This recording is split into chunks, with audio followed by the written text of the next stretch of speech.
नमस्कार, स्वागत है आप सभी का टोटल न्यूज में। आपके साथ मैं हूं रंजना। की द्विवेदी बुलेटिन की शुरुआत करते हैं।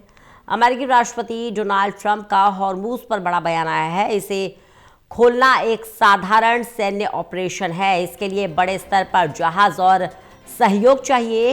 नाटो मदद कर सकता है। डोनाल्ड ट्रंप का कहना, नाटो मदद कर सकता है, लेकिन अब तक हिम्मत नाटो ने नहीं दिखाई है। नाटो संगठन ने अब तक हिम्मत नहीं दिखाई है। डोनाल्ड ट्रंप नाटो को कायर भी कह चुके हैं। नाटो संगठन में शामिल देशों को कायर कह चुके हैं।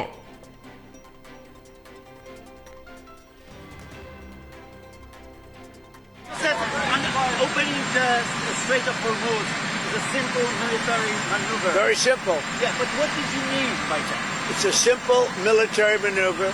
It's relatively safe, but you need a lot of help in the sense of you need ships, you need volume. And NATO could help us, but they so far haven't had the courage to do so. And others could help us, but, we don't use it. At a certain point, it'll open itself at a certain point. But we've defeated the enemy, and they are an enemy. They're a sick group of people.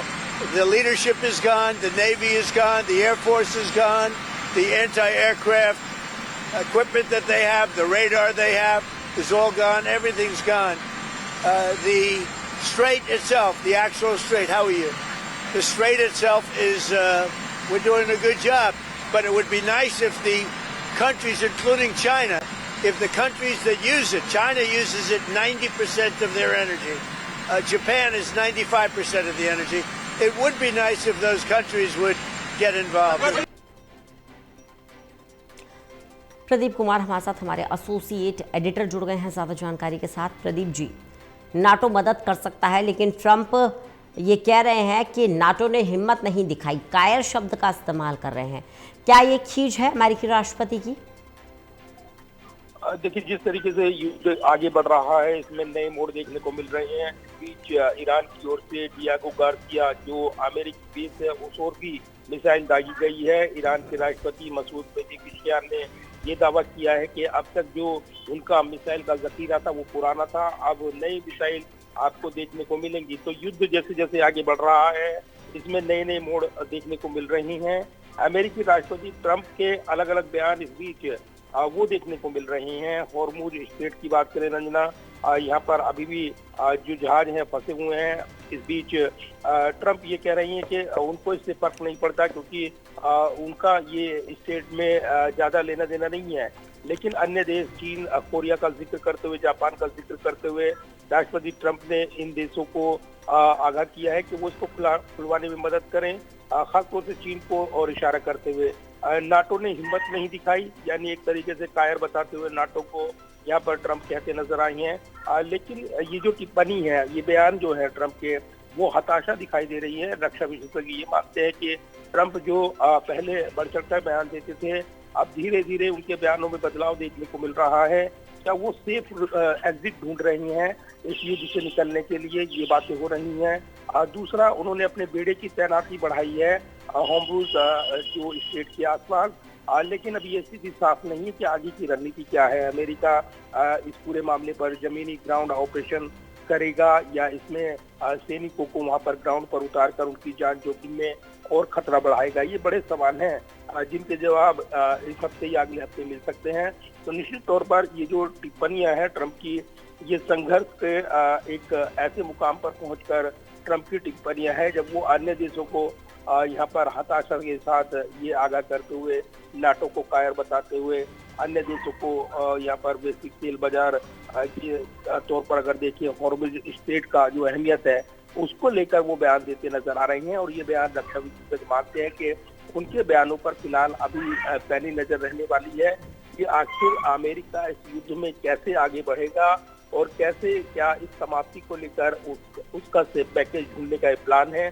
फिलहाल स्थिति साफ नहीं है, युद्ध आगे बढ़ रहा है और जैसे जैसे ये आगे बढ़ रहा है इसमें खतरनाक मोड़ आते जा रही हैं। डियागो गार्सिया पर मिसाइल निशाना टारगेट करके ईरान ने चौंका दिया है, क्योंकि उसकी लंबी दूरी की मिसाइल इतनी दूर तक जाएंगी इसका इशारा नहीं था। हालांकि वो लक्ष्य पर नहीं पहुंची, लेकिन कहीं न कहीं बड़े ये संकेत मिल रहे हैं कि आने वाले दिनों में युद्ध और भयानक हो सकता है। बिल्कुल, आने वाले दिनों में युद्ध और भयानक होने के संकेत मिल रहे हैं और शायद इसका कारण ये भी है प्रदीप जी कि डोनाल्ड ट्रंप ने जो सोचा था वैसा नहीं हुआ। जैसे वेनेजुएला में लग रहा था डोनाल्ड ट्रंप को कि एक तरफा लड़ाई होगी, ईरान में भी एक ही तरफा लड़ाई का प्लान बनाकर अमेरिका और इजराइल बैठे थे, लेकिन ईरान जिस मजबूती के साथ जवाब दे रहा है, भले ही उसे नुकसान हो रहा हो, भले ही उसकी अर्थव्यवस्था जो है वो चरमरा रही हो, लेकिन कहीं ना कहीं ईरान का अब सुसाइडल मोड आ गया है। हम कहेंगे कि ईरान जो है वो भले ही अपने अस्तित्व को दांव पर लगा के लड़ रहा हो, लेकिन चुनौती बराबर दे रहा है। देखिए बिल्कुल रंजना, और इस चुनावी मुकाबले में जिस तरीके से युद्ध के मैदान को शतरंज के खेल की तरह इस्तेमाल कर रहा है ईरान, उसने यहाँ पर अमेरिका को, इजराइल को अभी तक पसोपेश में डाला हुआ ऐसा दिखता है।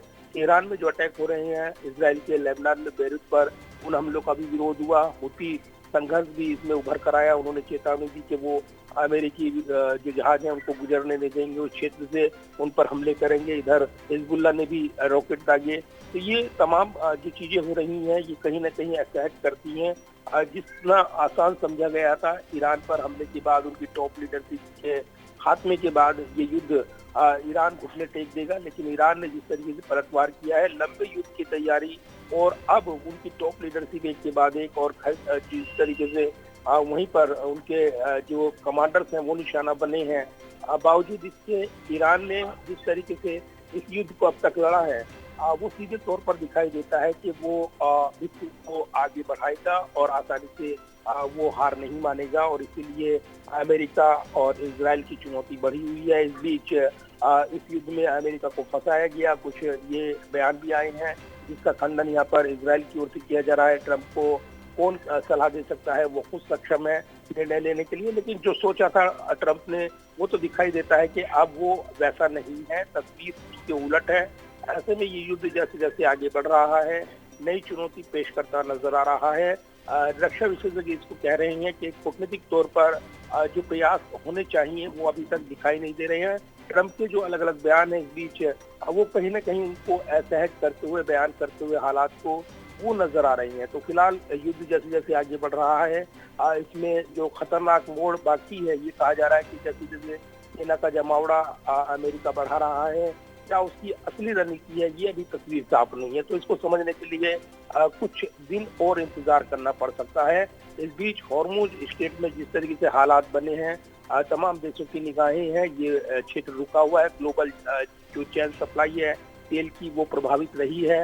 एलपीजी संकट गहराया है कई देशों में, भारत भी इससे अलग नहीं है। और ऐसे में प्रधानमंत्री मोदी ने कूटनीतिक पहल करते हुए लगातार खाड़ी के देशों के प्रमुख जो हैं उनसे बातचीत की है, उनके साथ संवाद हुआ है। बीते कल ही उन्होंने बहरीन के किंग से भी बातचीत की है। और हॉर्मुज स्टेट किसी एक देश का उस पर आधिपत्य नहीं होना चाहिए, ये यहाँ पर इसको खोलने में सहयोग मिलना चाहिए। ये तमाम चीजें हो रही हैं। तो फिलहाल कूटनीतिक पहल भी देखने को मिल रही है, लेकिन दूसरी तरफ युद्ध विराम जब तक नहीं होता तब तक ये कह पाना बेहद मुश्किल है कि ये युद्ध किस दिशा में जाएगा। तो रंजना, फिलहाल हालात जो है भयावह बने हुए हैं और युद्ध के इस मुकाम पर लगातार नए नए मोड़ भी देखने को मिल रहे हैं। बने रहिएगा प्रदीप जी, लगातार जानकारी लेते रहेंगे आपसे।